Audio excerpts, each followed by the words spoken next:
Good afternoon. I'm Grayson Robinson. I'm the Arapahoe County Sheriff. With me this afternoon are several representatives of the many public safety, local, state, and federal agencies that have joined us in the initial response and the investigation of this tragic shooting at Arapahoe High School.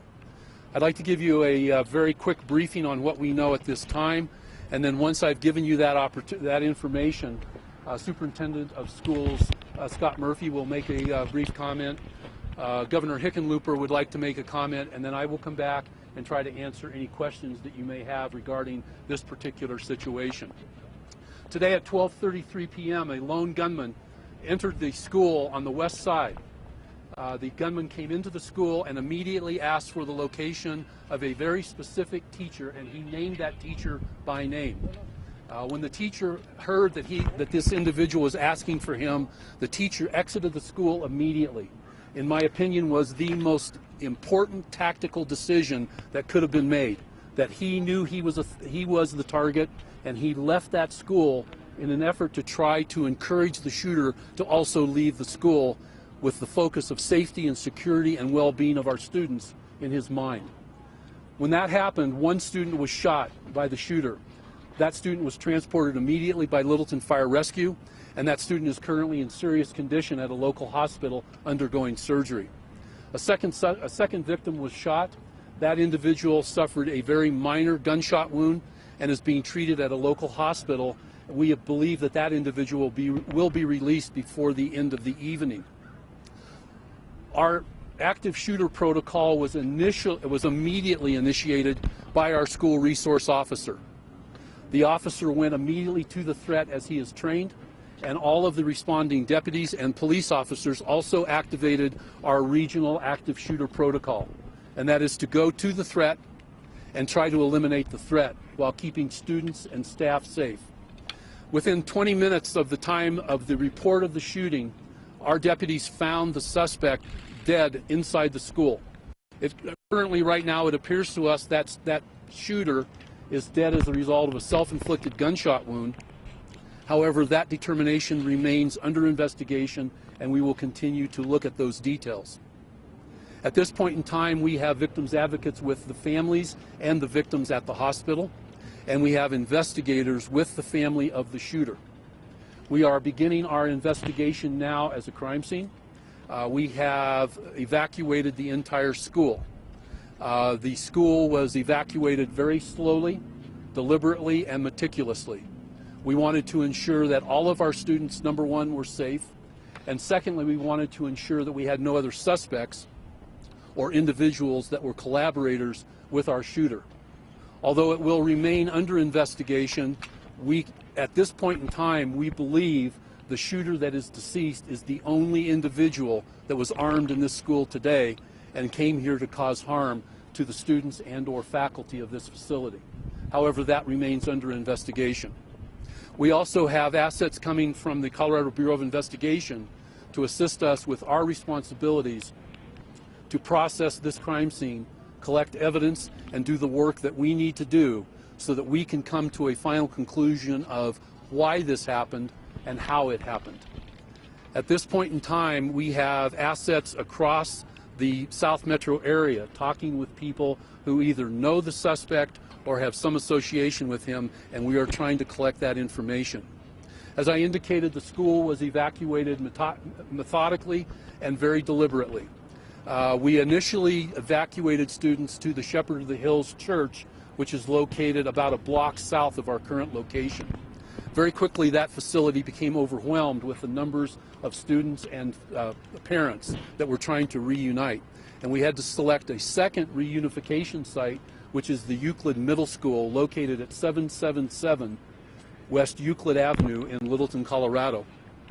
Very frankly, that is a distance from here, but it is the most convenient, and it's the largest facility that we could come up with quickly in order to do the work that we need to do quickly and efficiently. We are in the process now of reunifying our students and our families. We are in the process now of putting together a crisis intervention team that will be available for staff and students of Arapahoe High School, as long as that group of crisis intervention professionals are needed. We will work in collaboration with the school district, and we will work in collaboration with our colleagues across the state that provide crisis intervention and mental health assistance to anyone that needs it as a result of this tragic shooting. With that, that is the information I currently have to share. I will be back with you in a few moments with questions, but before I answer any questions, I would like Superintendent of Schools Scott Murphy to join me and make some comments, please. Sheriff, can you stand next to you so he can take advantage of your microphones? Thanks, sir. Can you just step up a little bit closer? Thank you. Our thoughts, our prayers are with all the families, students affected. We are doing everything we can to work with our Arapahoe County Sheriff's Department, and we'll do the care that we need to for the families as we go forward. It's a very, very difficult day for Littleton Schools and Arapahoe High School. Thank you, Scott. With that, Governor Hickenlooper would also like to make some comments. Governor, thank you for joining us. Well, I'm not sure what I can add. Obviously, our hearts go out to the principal, Natalie Premenko, Scott Murphy, the superintendent you just heard. I mean, this is a good school district, and to have this all too familiar sequence where you have gunshots and parents racing to the school and unspeakable horror in a place of learning, and in this case we saw the incredible training and preparation of our first responders. And I give Sheriff Robinson, who announced his retirement today, of all the ironies.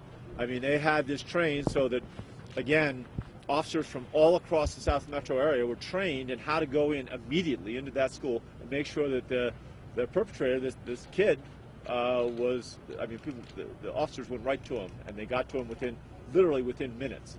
That is a world of change from the way response used to happen, and I think it just says volumes about these guys. And our hearts and prayers are with the entire Arapahoe school community, and we'll do everything we can to help them get through this. Thank you, Governor. With that, I will try to answer questions. I want to also tell you that there are some questions that clearly I am not in a position to answer because of the ongoing investigation, but I will certainly, as I usually try to, tell you when I can and cannot. Yes, sir. Sir, I heard that the suspect's locker was a cause of concern. Can you tell us anything about that? It's a process of the ongoing investigation. We certainly will look at every aspect and detail that may be associated with the suspect, not only his locker, any place that he may have frequented in the school, and very frankly, his home as well. Thank you. Sheriff, is it locker number 444? I would have no idea. Sheriff, you said that the teacher left the school immediately. Can you talk about what you know about the relationship between him and the student, why he knew he should leave? Still a matter under investigation of what the relationship between the shooter and the teacher was.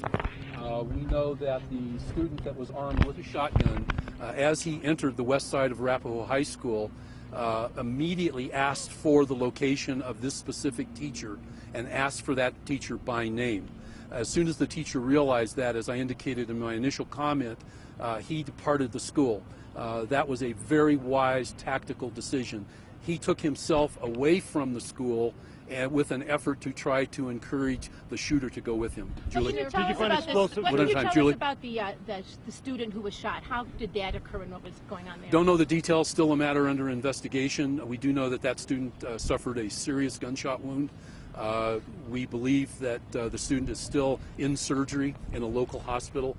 We certainly share our thoughts and our prayers with her and her family. Well, can you tell us about explosives or Molotov cocktails? Any explosives, sure. We certainly, as part of our protocol, our bomb squad from the Sheriff's Office responded.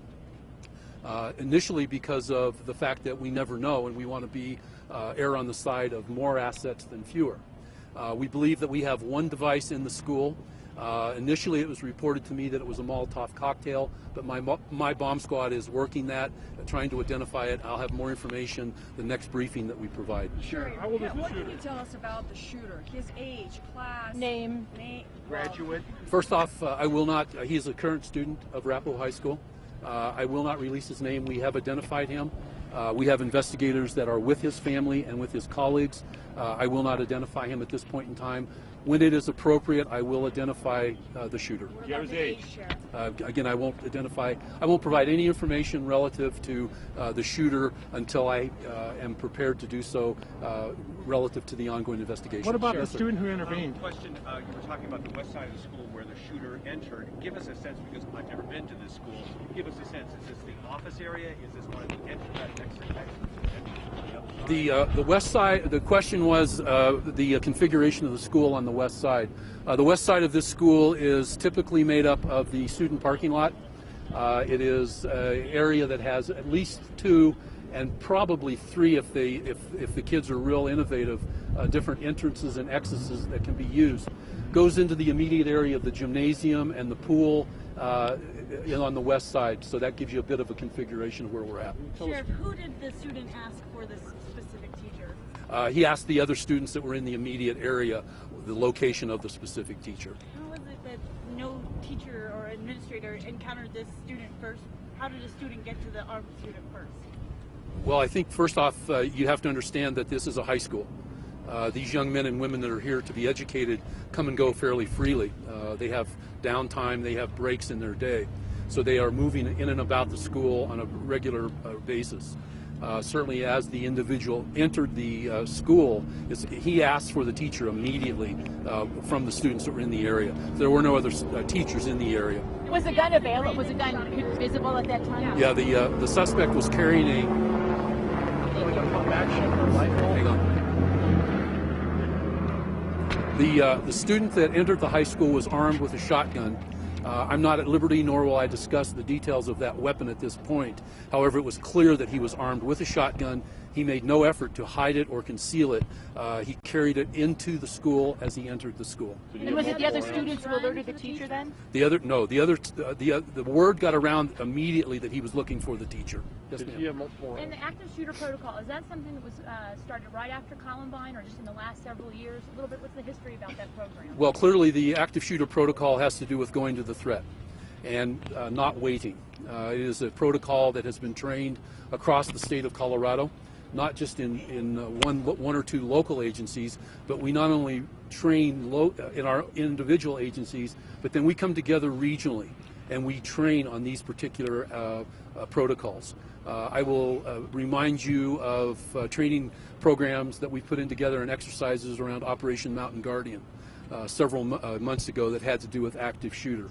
Those protocols, unfortunately, have had to be used far, far, far too many times in Colorado and across the United States because of these tragic episodes where people decide they've got to even up the score with a weapon. Sir, can you tell us, please, if there was an SRO?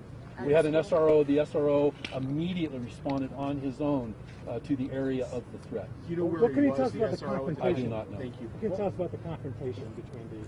Initially, we were told there was a confrontation between the shooter and the student that was wounded. At this point in time, it appears that that is probably not accurate. It appears that the student was simply in the area of the shooter and was shot at the time the shooter came through the school. Can you describe where this person was shot? I will not discuss the wounds or any information around the victims at this point. How many shots was the shooter able to get into the school before we assume he took his own life? Well, the shooter actually went quite a ways into the school because we found his body in the internal portion of the school in a classroom. Sure, did anybody discharge, police, law enforcement discharge weapons? There was no law enforcement weapons discharged in the school. They were armed.